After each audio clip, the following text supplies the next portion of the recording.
Some silences are made of fear. This one was made of memory. Ice stopped clinking in crystal glasses. 100 conversations died mid-syllable. Even the vampire nobles, creatures who had outlived empires, lowered their eyes without being told to. Queen Mother Aurelia Draven had entered the Hall of Thorns. She did not demand silence. She simply arrived and the room rearranged itself around her, the way tide rearranges itself around a moon it cannot refuse. Evelyn Ashford stood near the servant's station, a linen cloth still damp in her hand, and made herself smaller. 24 years old, plus size in a uniform cut for someone else's body. She had spent her whole life mastering one skill above all others: how to be looked through. Tonight, in a room where kings measured worth in bloodlines and centuries, invisibility wasn't a wound. It was armor. Before we step into the Hall of Thorns, come find your place in the shadow. If stories of forbidden bloodlines, silent power, and love hidden behind ancient thrones pull you in, you belong here. Subscribe to Shadow Rain Tales and never miss a chapter of Shy plus-size girl greeted the vampire queen mother in ancient blood tongue, along with every dark fantasy, royal romance, and forbidden kingdom tale we bring to life. Hit subscribe, ring the bell, and drop a comment below telling us who you think Evelyn really is before the palace finds out. Like this video if you're ready for the silence to break. Now, let the banquet begin. The banquet hall itself seemed built to remind you of your place. Gold arches climbing into shadow, vines strung with candlelight, moonlight pouring through windows taller than houses. Beautiful, suffocating. Behind the throne stood King Adrian Draven, still as carved stone, black and gold against the candle glow. He didn't mingle. He didn't smile. Evelyn had heard the rumors.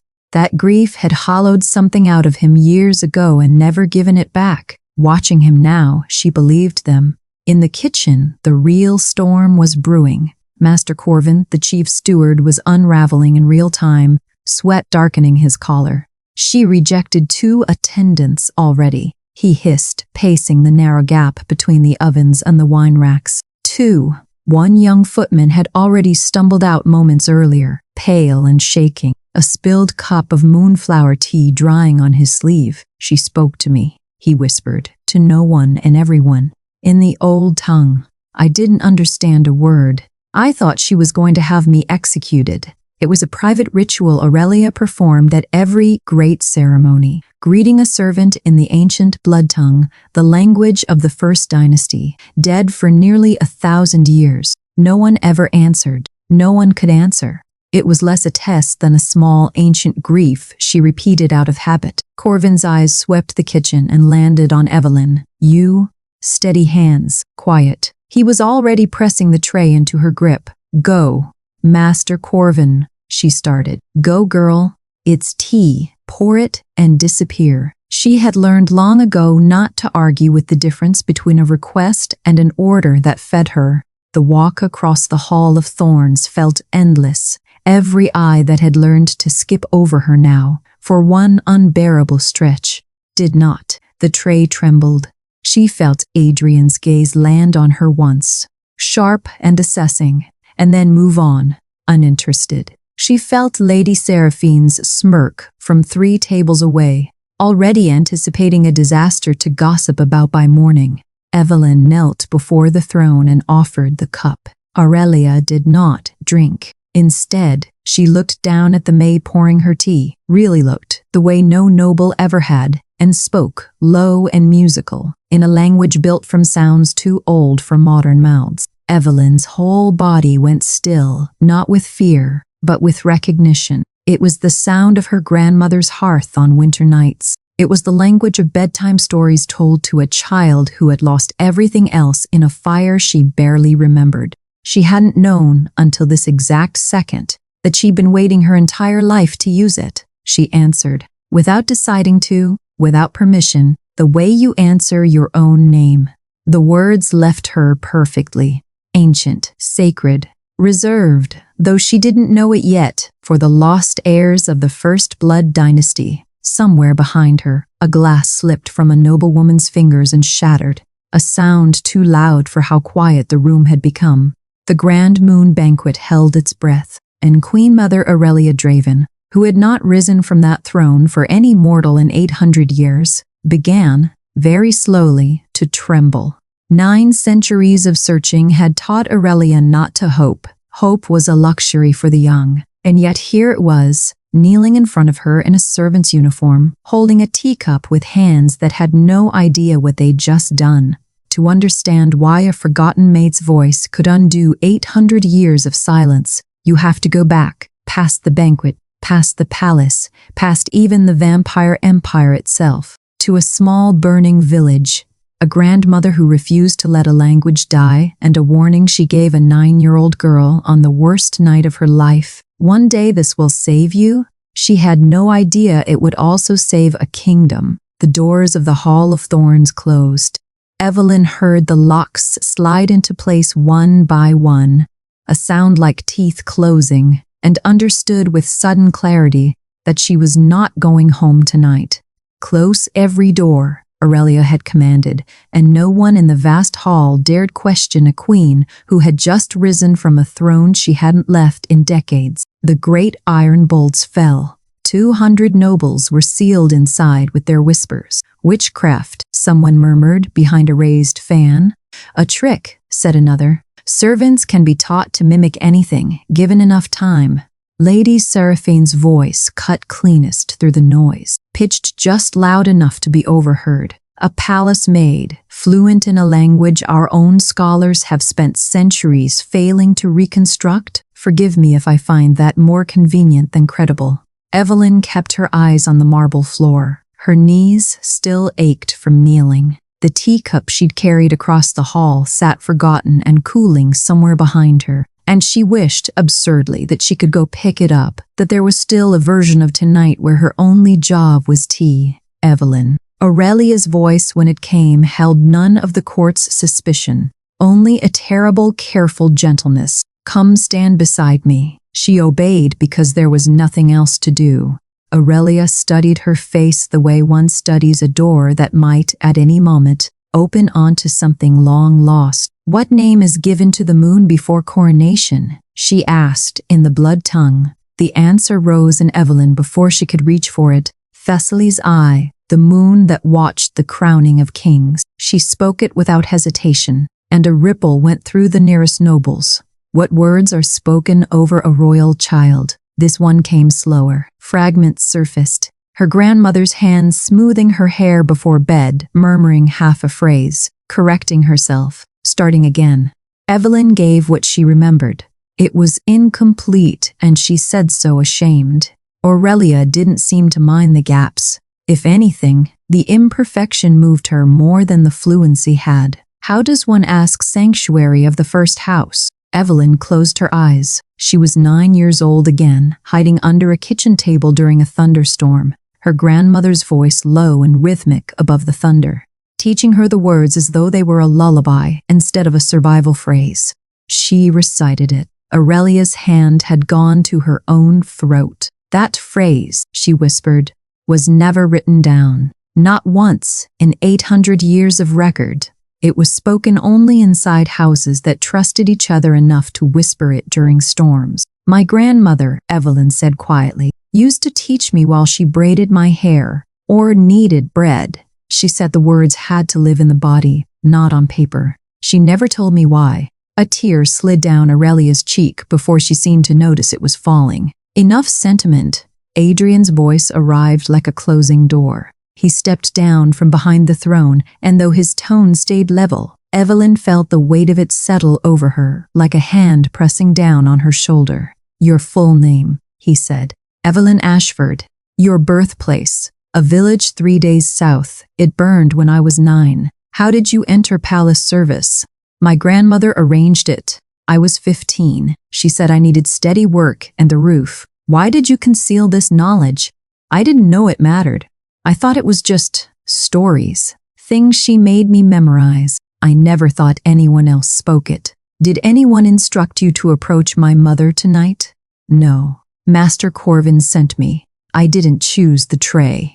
Adrian's eyes didn't leave her face through any of it. and Evelyn understood he was not asking questions so much as listening for the shape of a lie. She had none to give him, and still she trembled, because innocence had never once protected her from being disbelieved. "She lies beautifully, if she lies at all," said a voice from the crowd. Lord Cassian Morn, sliding forward in silks the color of dried blood. He looked Evelyn over with open contempt.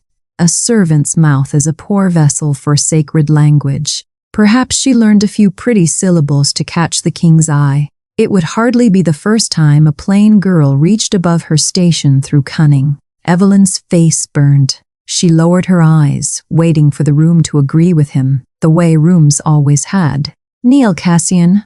Aurelia's voice did not rise. It didn't need to.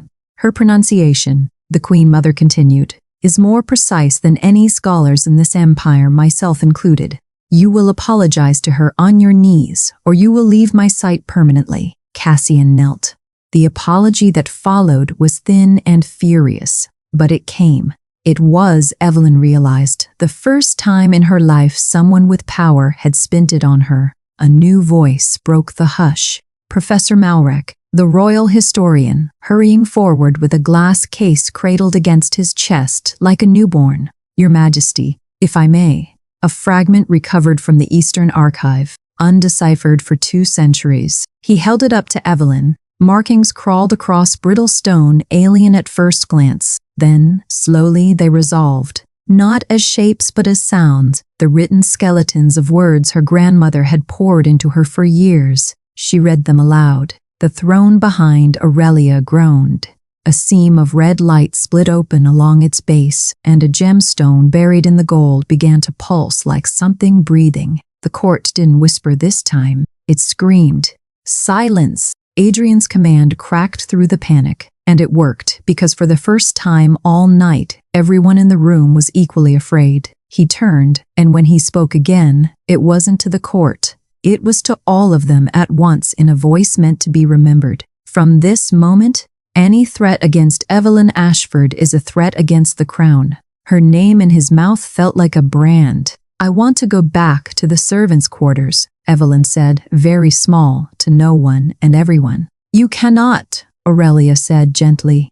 "You just woke something in my throne in front of 200 witnesses," Adrian said, without gentleness at all. "Your old life ended the moment you answered my mother. I'm sorry. It's the truth." Guards closed around her, and the court parted as they led her toward the doors. Doors that had been so recently sealed against her, now opening only for her.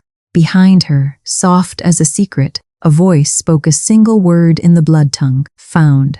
Evelyn turned. Lucien Voss was smiling at her from the edge of the crowd, and it did not look like a smile that meant her any good at all. The chamber they gave her was larger than the entire attic room she'd slept in for 9 years. Silk the color of moonlight draped the 4-poster bed. A fire already crackled in a hearth carved with climbing roses. Jeweled combs sat arranged on a vanity like small, patient weapons, and a row of gowns hung along one wall in colors Evelyn had never been permitted to want. It should have felt like a reward. It felt like a cage dressed up as a gift. "Arms up, please." A seamstress circled her with the measuring tape, lips pursed in the particular way of someone doing math she didn't like. "We'll need to take in the bodice significantly, and the waist, well, we'll manage. Or," said a new voice, crisp and unbothered, "we could let the gown fit the woman, instead of forcing the woman to apologize for the gown." Mara was older than the seamstress, silver-streaked and sharp-eyed, and she moved through the room like someone who had spent decades learning exactly how much authority she was owed. She lifted a length of deep blue silk from the pile, held it against Evelyn's shoulders, and nodded once, decisively. "This one. Let it sit where she's wide. Don't hide her. She's not a secret." Evelyn stared at her own reflection in the vanity mirror. Soft brown hair escaping its pin's cheeks, still blotched from crying earlier. A body she'd spent a lifetime trying to fold smaller, and for one strange moment didn't recognize the flicker of something unfamiliar in her own eyes. Not confidence. Not yet. Just the absence of automatic shame. She missed her attic room fiercely. No one had measured her there. No one had looked at her at all. Adrian arrived without ceremony, Captain Rowan a silent shadow at his shoulder, and dismissed the seamstress with a single glance. "Tell me about the fire," he said, without preamble. Evelyn's hands folded in her lap. "I was 9. Go on." "I woke to smoke. My father was already pulling me out of bed. He pushed me through a gap in the cellar wall, one my mother didn't think anyone knew about. She was screaming for me to run. I heard her voice the whole way through the tunnel. Her own voice thinned. When I came up outside, the house was already collapsing. There was a man standing at the edge of the trees watching it burn. He wore a ring, red stone, heavy setting. He didn't move to help. He didn't move at all." Adrian's expression didn't change, but something behind his eyes sharpened, cataloging. "My grandmother found me 2 days later, half a mile from the ruins. She never told me how she knew where to look. And the ring," Adrian said. "You'd recognize it again?" "I've seen it in my sleep for 15 years. He said nothing further about it, though she saw him file the detail away like a blade being sheathed for later use. It unsettled her more than a direct threat would have. "Am I a guest here?" she asked quietly. "Or a prisoner? Until I understand why dead kings answer your voice." Adrian said, "You are both kings and jailers." Evelyn said just as quietly, "Tend to use different words for the same locked door." Something flickered across his face. Surprise, quickly smothered. He was used to fear from people he questioned. He was not used to being answered. Aurelia arrived not long after, and the temperature of the room seemed to change with her. "Leave us," she told her son, and he did, though not without a final, unreadable look at Evelyn on his way out. "The blessing you spoke tonight," Aurelia said, settling into the chair across from her, "belonged to my elder sister, Princess Alara. She vanished during the fall of the First Dynasty nearly 900 years ago. No written copy of that blessing survived her. Only her descendants, or those sworn to guard her, should have carried it forward." "I don't understand how I could be either," Evelyn admitted. "Neither do I." Yet, Aurelia's gaze softened. "Tell me about your grandmother. Silver hair. She had a scar under one ear, crescent-shaped. She sang every morning before sunrise, even when there was nothing to sing about. She wore a black ring she never took off, not even to sleep." Aurelia went very still. "A black ring. Do you know it?" "I know of it," Aurelia said, and offered nothing further, though her hands had tightened almost imperceptibly in her lap.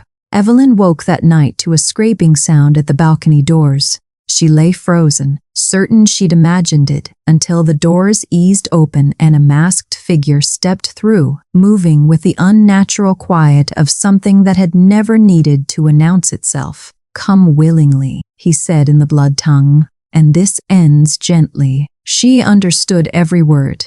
She let none of it show. When he came close enough, she seized a fistful of glowing coals from the hearth and flung them into his face, screaming loud enough to shatter the quiet of the entire wing. Adrian was through the doors before her scream finished, faster than anything human, and the fight that followed was brutal and short. Steel met steel. The attacker went down hard and did not rise again. Adrian turned, chest heaving, and found her crouched beside the bed, shaking. He knelt in front of her, and for the first time since she'd met him, his voice held no interrogation in it at all. "Are you hurt?" "No." Then she saw it dark and welling along his knuckles. "You're bleeding. It will close in minutes." She was already tearing fabric from her sleeve, wrapping his hand, with hands that wouldn't stop trembling. And he watched her do it with an expression she couldn't read, something between confusion and something far more dangerous to both of them. Rowan crouched over the fallen attacker and pulled back the man's glove. A red stone ring gleamed on his finger, identical to the one burned into 15 years of Evelyn's nightmares. Adrian went very still. "The fire that killed your parents," he said, "was not an accident. They left before dawn in a carriage without royal crests, wheels wrapped in cloth to muffle the sound against the cobblestones. The palace isn't safe," Adrian had said, watching the physicians carry the dead assassin's body away. Someone inside these walls knew which balcony was hers. I want to know why your family's history matters enough to kill for. And I want to know before whoever sent that man tries again. Aurelia had stayed behind, already composing the lie she'd feed the court. A sudden illness, a quiet convalescence, nothing worth investigating. Evelyn had watched her go with a strange ache, as though she were leaving the only steady thing she'd found in this new, terrifying world. Rowan rode ahead with 4 guards. Adrian sat across from Evelyn in the carriage, silent for the first hour, the two of them rattling through darkness toward a place Evelyn had spent 15 years trying not to remember. "I'm frightened," she admitted finally, because there seemed no point pretending otherwise to a man who could hear a heartbeat quicken. "Good," Adrian said. "Fear keeps people careful." Somewhere past the second hour, when the silence had stretched long enough to feel like its own kind of conversation, Evelyn asked the question she'd been holding since the healers whispered about his wife. "What was she like, your wife?" Adrian's jaw tightened. "That isn't relevant to this investigation." "I didn't ask for an investigation. I asked what she was like." He looked out the window for a long moment, and when he spoke again, his voice had lost its usual iron. "Her name was Isolde." She laughed at things that weren't funny, just to see if she could make the room laugh with her. "She was killed because an enemy of the crown learned that I loved her and understood exactly what that knowledge was worth. I'm sorry, don't be. It taught me something useful." His eyes found hers. "Grief has a price. Love is the currency you pay it in. Grief doesn't prove love was a mistake," Evelyn said quietly. "It only proves it was real. That's a comforting story for people who haven't paid yet." She didn't answer that. She wasn't sure there was an answer that wouldn't sound like something soft pretending to be wise. The village was smaller than she remembered, and greener. Nature had reclaimed the blackened bones of it. Vines threading through collapsed door frames, wildflowers pushing up through what had once been a market square. Evelyn's feet carried her to the ruins of her childhood home before her mind agreed to follow. The smell of smoke was long gone, but her body remembered it anyway. Her mother's bread rising by the hearth, her father's laugh booming through thin walls, her grandmother's hands working flour into dough while she recited half-forgotten rhymes. And beneath all of it, the memory that never faded, smoke curling under her bedroom door, her father's hands shoving her toward the dark. She pressed her palm to a scorched wall and let herself feel it, just for a moment, before forcing her spine straight again. "There's a cellar," she said. "This way." The cellar door was buried under collapsed timber, but beneath it, her grandmother's counting rhyme surfaced in her mind, unbidden.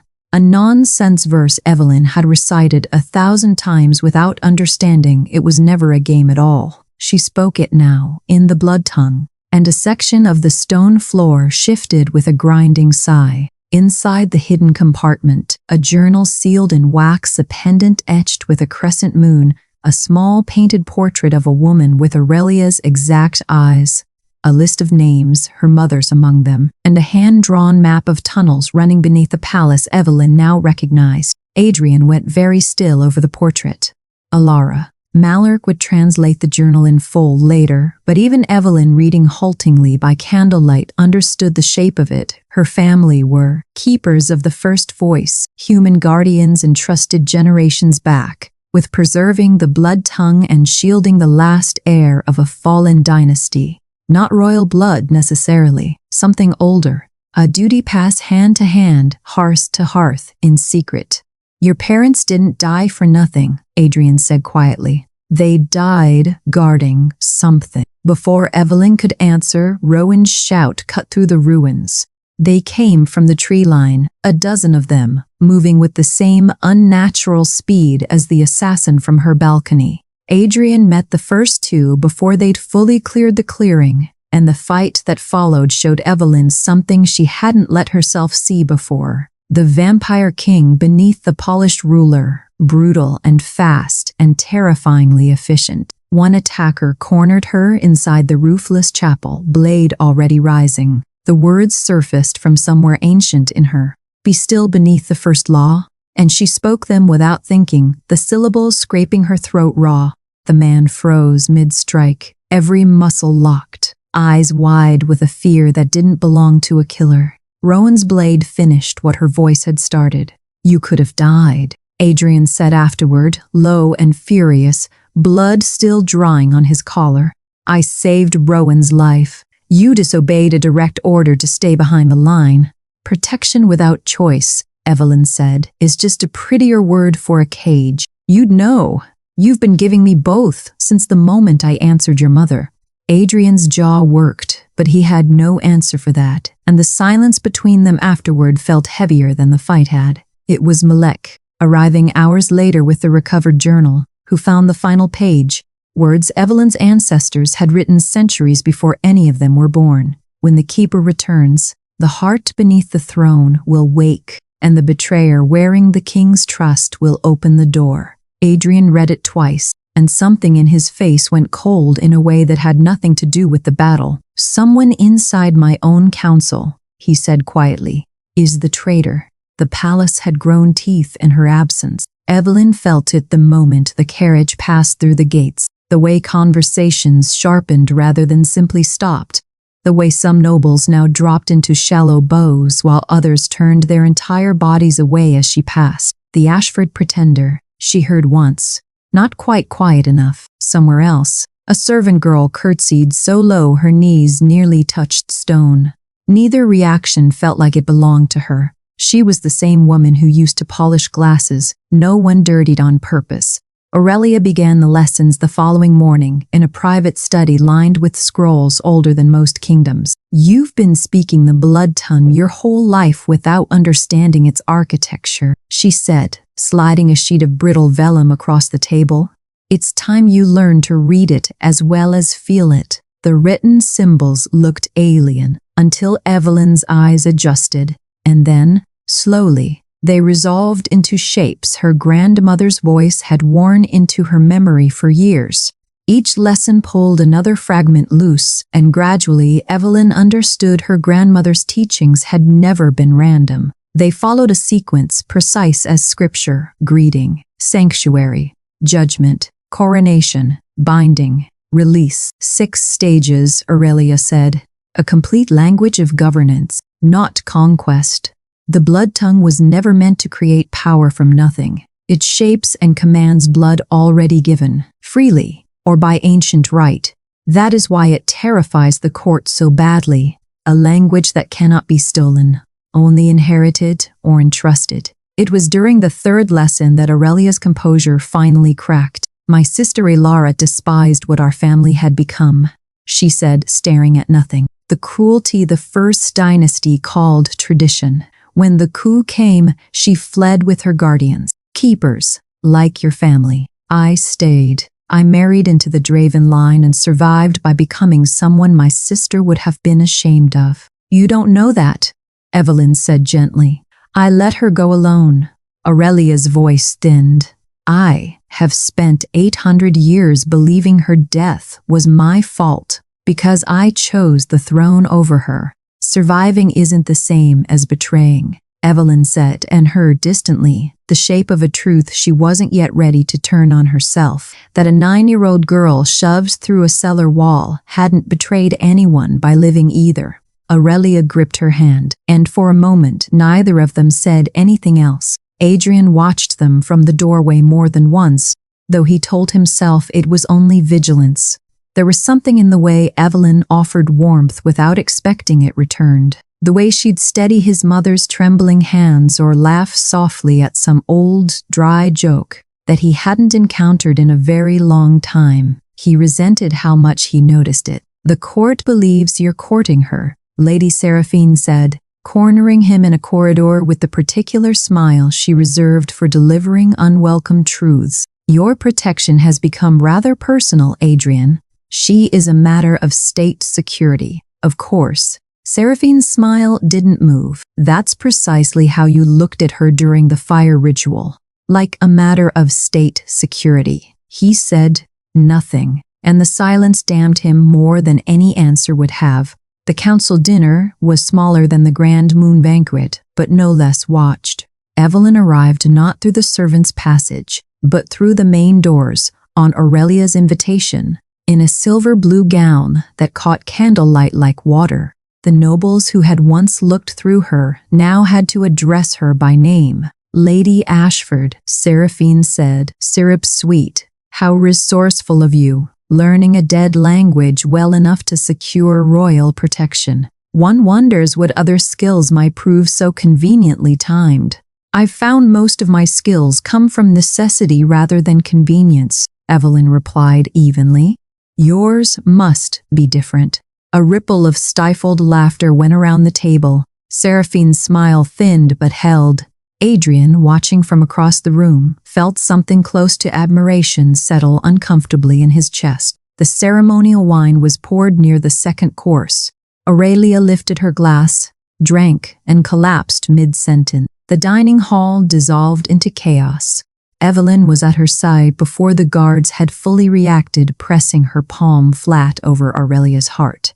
And the healing prayer rose in her before conscious thought caught up. Words her grandmother had murmured over a feverish child a lifetime ago. She spoke them now, low and desperate, and felt something in Aurelia's racing pulse stutter and slow. The poison didn't vanish, but it dragged its pace enough for the royal physicians to force in the antidote before it reached her heart fully. The investigation that followed moved fast and found little. The wine had passed through Lucien's office on its way to the table. A fact that proved nothing, as he pointed out with maddening calm. "Curious," Lucien said in front of half the council, that the one person capable of slowing an ancient poison happened to be standing beside the Queen Mother when it struck. One might almost think the rescue was staged to secure her position further. Adrian shut the accusation down publicly, his voice carrying the full weight of the crown behind it. Privately, he ordered every hand that had touched the wine investigated, Lucien included, though he said nothing of his suspicions aloud. Not yet.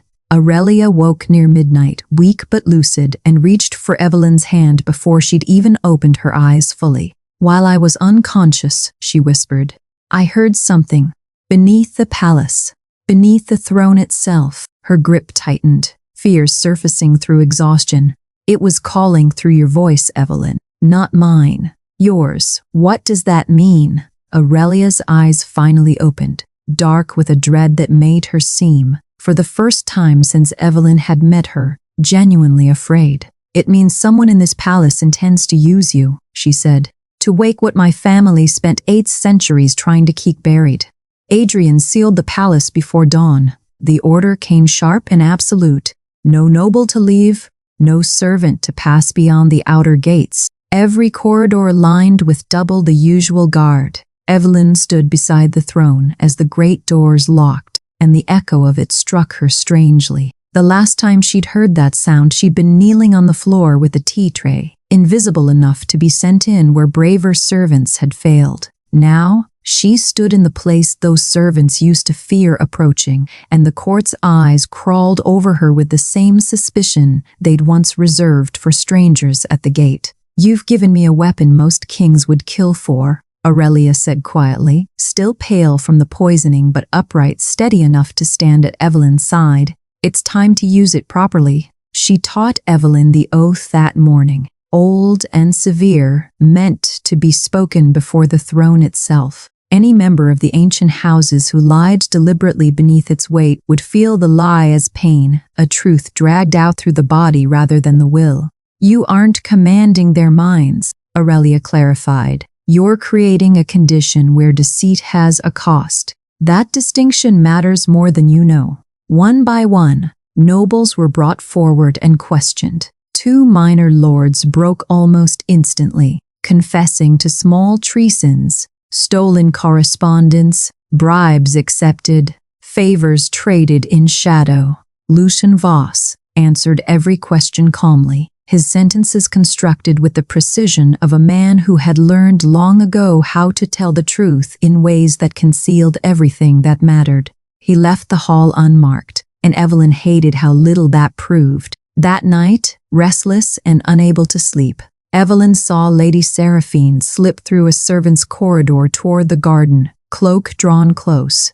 She followed on instinct and was caught within minutes, Seraphine's hand closing hard around her wrist the moment she stepped into the moonlight. "Scream," Seraphine hissed, and were both dead. The cloaked figure waiting beneath the hedges was gone before Evelyn could see his face, but Seraphine's confession came fast and low, stripped of its usual venom.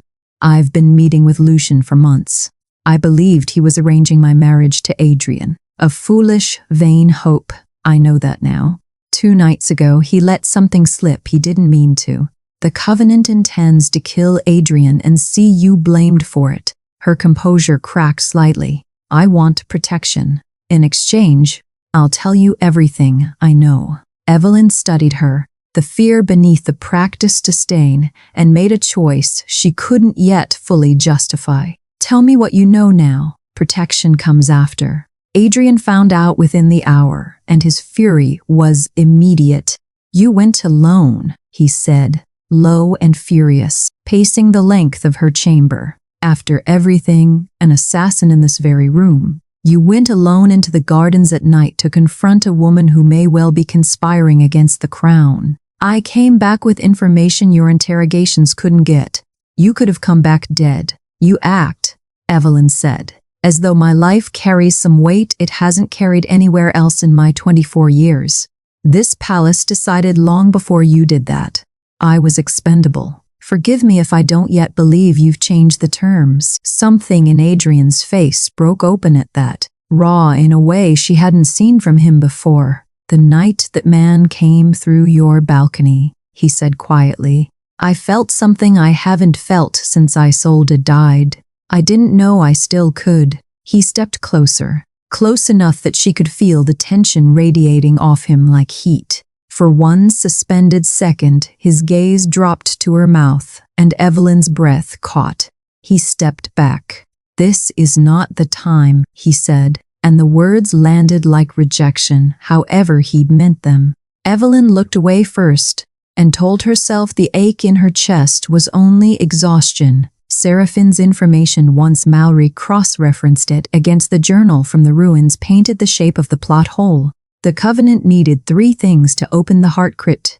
Aurelia's ancient blood weakened and offered Adrian's royal blood, drawn by force and the voice of a true keeper to speak the final words. The poisoning had been the first piece. The assassination attempts had never been meant to kill Adrian, only to drive him underground into the tunnels where he could be taken. And Evelyn, unknowing, was the key that made the entire ritual possible. "They've been building to this since the banquet," Adrian said grimly. "Since the moment you answered my mother." The eclipse came 2 nights later, the moon bleeding slowly into red above the palace spires, and with it came the attack. Covenant soldiers, hidden for months among the palace guard, turned on their posts in a single coordinated strike.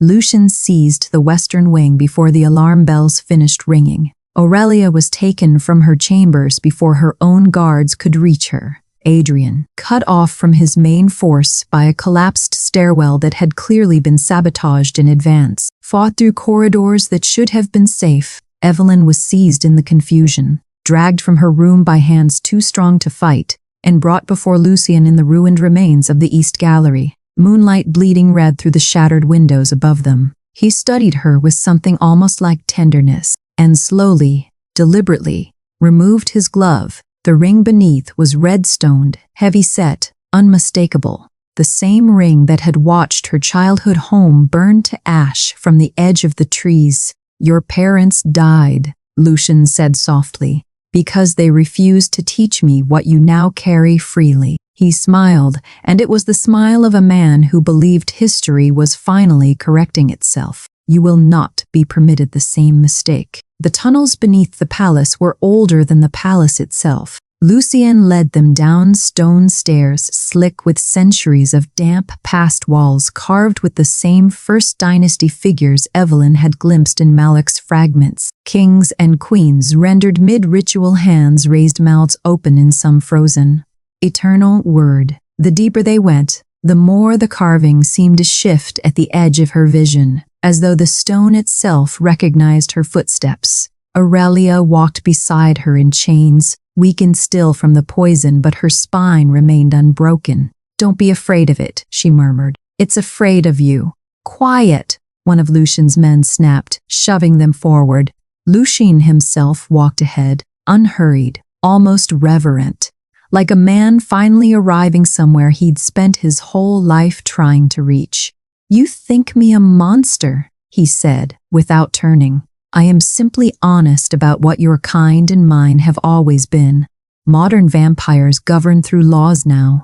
Committees, treaties with human governments too fragile to matter. We have forgotten what we are." His voice hardened. Fear built this empire. Fear kept the old houses obedient for 1,000 years. The Crimson Heart is fear given form, a relic grown from the blood of the first vampire monarch himself. Whoever commands, it commands every bloodline descended from the ancient houses. "And you've spent your life hunting it," Evelyn said. "I spent decades hunting the keepers." He glanced back at her, almost fond. "Your parents were the last true line. I asked them, reasonably, to teach me what they knew. They refused. So I burned everything around them until only the language mattered enough to save." His expression didn't flicker.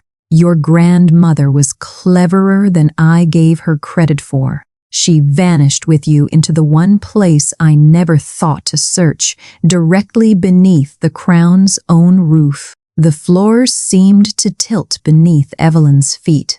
"She placed you in palace service," Aurelia said slowly, horror dawning in her voice, "because the final sequence could only be completed here, within these walls." Evelyn's whole life rearranged itself in an instant.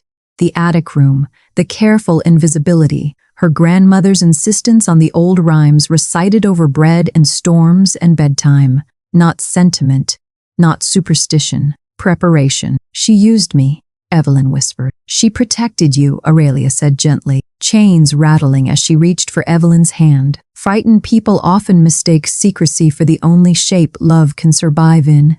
"It doesn't mean the love wasn't real. It means she was as afraid as you are now."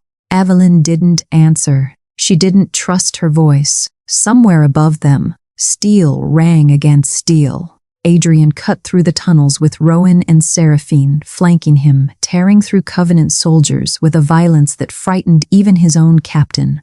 A relic blade caught his side, old iron, etched with sigils that burned rather than simply cut, and the wound refused to close the way his wounds always had. "You're slowing," Rowan warned. "I'm not stopping." Adrian's voice had gone somewhere Rowan had never heard it go, not even after Isolde. "They have my mother. They have Emmeline."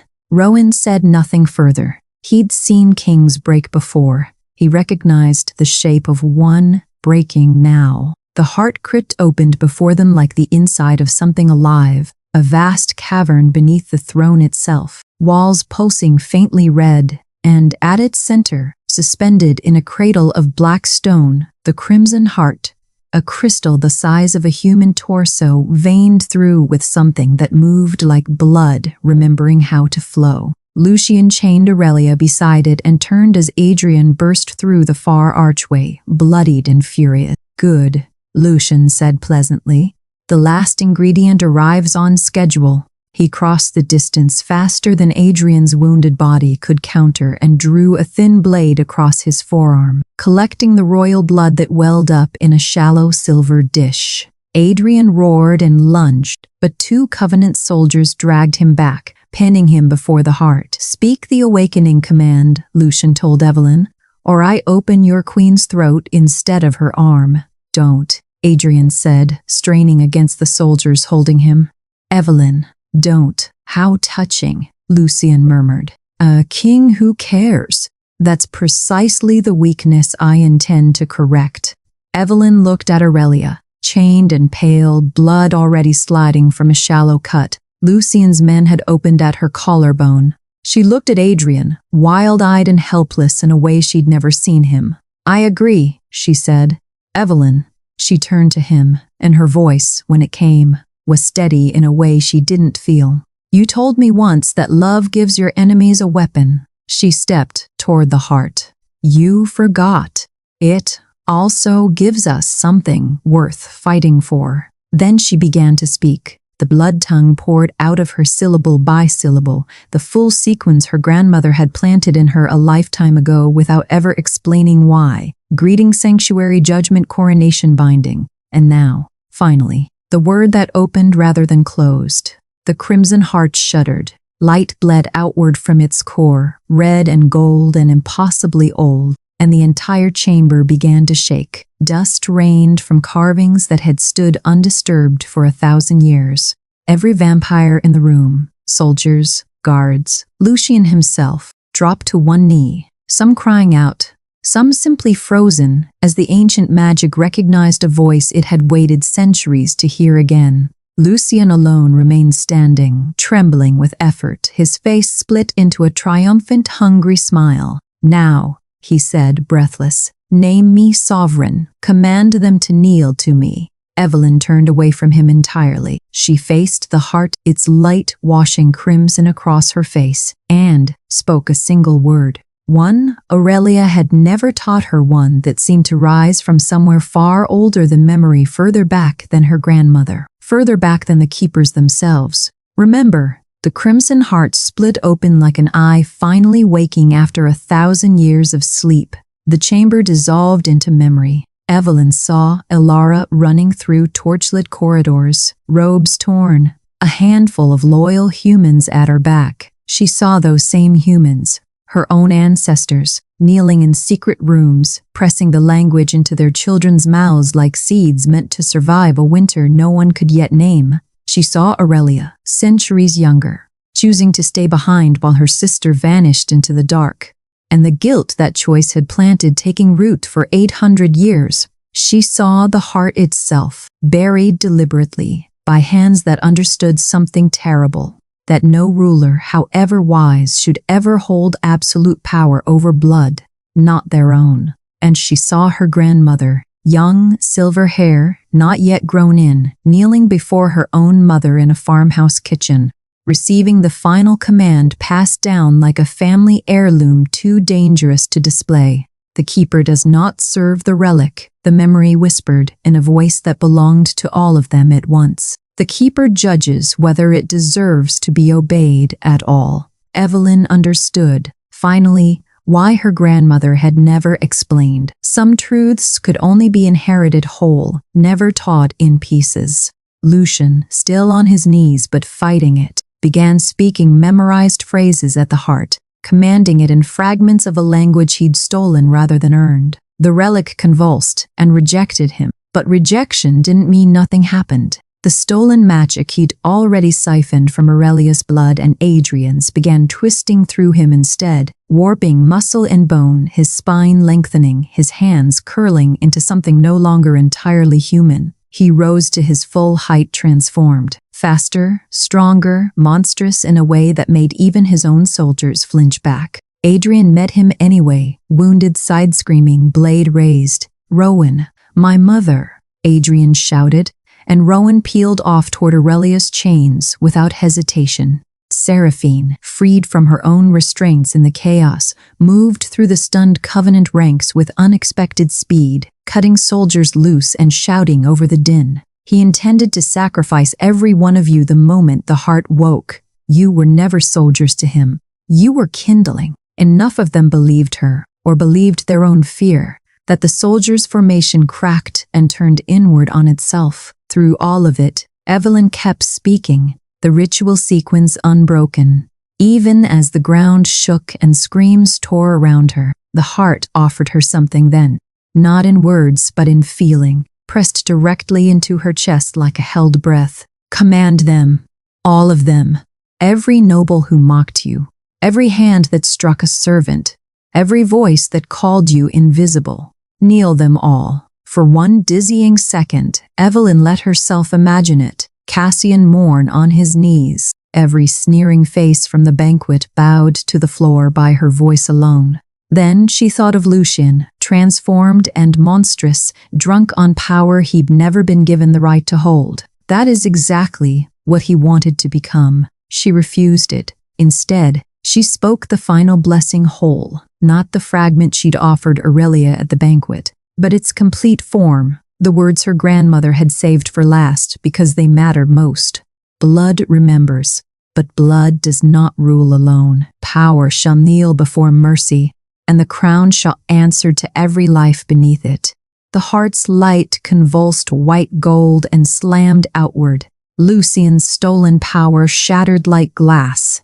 The compelled soldiers around the chamber gasped as invisible chains fell away from their minds, several collapsing to their knees in genuine confusion rather than command. Lucien, diminished and furious, lunged at Evelyn with what remained of his monstrous strength. Adrien threw himself between them, taking the blow meant for her, and drove his own blade up into Lucien's chest. Evelyn didn't hesitate.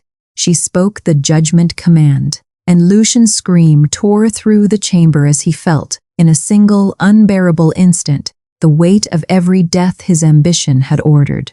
Her parents among them. He collapsed, sobbing and broken, and Adrien tore the red ring from his hand and crushed it beneath his boot. The crypt began to fall apart around them. "Go," Adrien said, blood soaking through his side, his steps unsteady. "Now, not without you. A king's life is worth." "Don't." Evelyn's voice cracked with fury she didn't know she had left. "Don't you dare finish that sentence." Together, Rowan half carrying Aurelia, Seraphine pulling freed prisoners toward the exit. They fought their way up through collapsing stone. Aurelia, at the threshold, turned back one last time and spent whatever strength remained in her to seal the heart beneath a fall of ancient rubble, sealing away the temptation along with it. They emerged into cold night air as the tunnels groaned shut behind them. Adrien sank against the stone wall, wounded and exhausted, and looked at Evelyn like a man finally putting down something he'd carried too long. "I was wrong," he said. "Caring for you didn't make me weaker. Pretending I didn't care nearly destroyed me tonight. I won't be locked away again," Evelyn said quietly. "Not in a chamber, not in a marriage, not anywhere. I won't be something beautiful kept behind doors. I'm not asking for obedience." His hand found hers, careful, like she might vanish if he moved too fast. "I'm only asking for the chance to earn your trust." She looked at him for a long moment. This man who had called her both guest and prisoner in the same breath, who had nearly kissed her once and stopped himself, who had just thrown his body between her and a monster without a second's hesitation. This time, when he leaned toward her, neither of them stopped. The kiss was careful, restrained, and utterly unlike anything either of them had allowed themselves to want. Dawn broke over the palace as the bells began to ring, calling the surviving nobles from their chambers into the Hall of Thorns one final time. Aurelia, weak but resolute, rose before the assembled court. "Before this empire continues one more day," she said, her voice carrying to every corner of the silent hall. "The throne itself must answer to the keeper." Every eye in the room turned to Evelyn. The Hall of Thorns had been swept clean of rubble and blood, though Evelyn could still feel the memory of that night in the air, the way a room remembers screaming long after it goes quiet. The golden arches stood as they always had. The throne waited in its usual place. The same nobles filled the same seats, watching the same long stretch of marble floor she had once crossed with a trembling tray of tea. This time she walked it alone in a silver-blue gown, and no one looked through her. Aurelia rose as Evelyn reached the throne, her voice carrying to every corner of the restored hall. "Let it be known before this court," she said, "that Evelyn Ashford descends from the keepers of the first voice, guardians entrusted, since before this throne existed, to restrain it should any ruler abuse the power sworn to them. Her family was murdered for that duty. Her grandmother carried the last unbroken thread of that knowledge, in secret, for 15 years, so that thread would not die with her." A murmur moved through the nobles, not mockery this time, but something closer to reckoning. "According to law older than this dynasty," Aurelia continued, "the crown must kneel before the keeper." Adrien stepped down from beside the throne without hesitation and knelt in front of Evelyn before the entire court. The silence that followed felt different from every silence that had come before it. "Will you rule through fear?" Evelyn asked him, quiet enough that only the front rows could hear, though the words seemed to carry regardless. Through secrecy? Through isolation? The way you have since your wife died? Adrian's jaw tightened, but he didn't look away. I used discipline as an excuse to avoid grief, he said. I told myself distance made me strong. It only made me alone. He met her eyes. I vow the crown will answer to law, not to my own fear of loss, not anymore. Evelyn studied him a long moment, searching for anything false in it, and found none. I accept your oath, she said, and felt the weight of the room shift as she said it. Legitimacy restored not by inheritance or conquest, but by a servant girl's judgment. The matter of the conspirators came next, and Evelyn handled it with a care that surprised even Aurelia. She separated the frightened followers who had been coerced or deceived from those who had chosen Lucien's cause willingly. The former were pardoned, shaken, and grateful. The latter were stripped of title and imprisoned, though none were executed outright. Seraphine stood before her last, chin lifted despite her fear. I betrayed nothing. I understood I was betraying, she said. That's the truth, however little it's worth. It's worth something, Evelyn said. You're pardoned, conditionally. You'll oversee reform among the noble houses. Put that ambition of yours to use holding them accountable instead of currying favor with them. Something flickered across Seraphine's face, surprise and, beneath it, reluctant respect. Aurelia named Evelyn formally before the court, keeper of the first voice, guardian of the heart, witness to the crown, chambers of her own, income, education, legal standing that answered to no one's permission. Not queen. Not yet, and Evelyn was glad of it, glad her worth in this hall wouldn't be measured only by whose hand she'd eventually take. Later, she walks down to the servants' quarters on her own, past the narrow attic room that had once been the whole of her world. Helena, the senior maid who'd mocked her for years, wouldn't meet her eyes. I'm not here for apologies, Evelyn told her, told all of them. I'm here because the wages in this palace are too low and the hours too long, and I intend to change both, starting today. She kept her old apron, frayed hem and all, not as a wound to nurse, but as proof of what she'd survived to become. Aurelia found her that evening and pressed something small and cold into her palm, a black ring worn smooth by centuries of hands. Alara's, Aurelia said. Then, your grandmother's. She contacted me once, years ago. A letter, careful encoded. We were meant to meet. The fire came first. Her voice caught. Her final warning to you came true twice over. Your voice saved your own life. It also saved an empire. Evelyn slid the ring onto her finger and felt, for the first time, the full weight of everything her grandmother had carried in silence. She found Adrian on the moonlit balcony afterward, the same one where an assassin had once come for her in the dark. You're free to leave, he said, before she could speak. No guard, no condition. If you want your old life back, or any life that isn't this one, I won't stop you. It was, she realized, the truest gift he could have offered her. I'm staying, she said. Not as your prisoner, not as your servant, as someone who chooses to be here. May I court you properly then? A king may ask. A small smile finally broke through.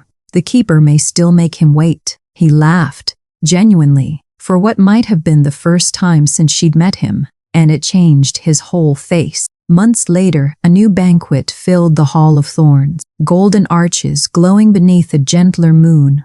Evelyn sat beside Aurelia now, not behind her with a tray. Adrian stood nearby, his attention drifting back to her again and again, unguarded in a way the court had never seen from him. A young servant approached with tea, hands shaking, and the cup wobbled dangerously in its saucer. The room went quiet, waiting to see what the keeper would do. Evelyn reached out and steadied the tray herself. Thank you, Marisol, she said, using the girl's name, and watched relief flood the servant's face. Aurelia turned to her then and spoke a soft greeting in the blood tongue. the same ritual she'd repeated for 800 years, hoping for an answer that had finally come. Evelyn answered without fear. The palace fell silent once more. But it was no longer the silence of a girl trying to disappear. It was the silence of a room that had finally learned how to listen. Once, Evelyn had believed silence meant no one saw her. Now, beneath the golden arches of the oldest palace in the empire, kings lowered their heads to hear her speak. She lifted her chin and answered in the language the world had tried to bury. And this time, when the palace fell silent, she did not disappear inside it. She became the voice at its center.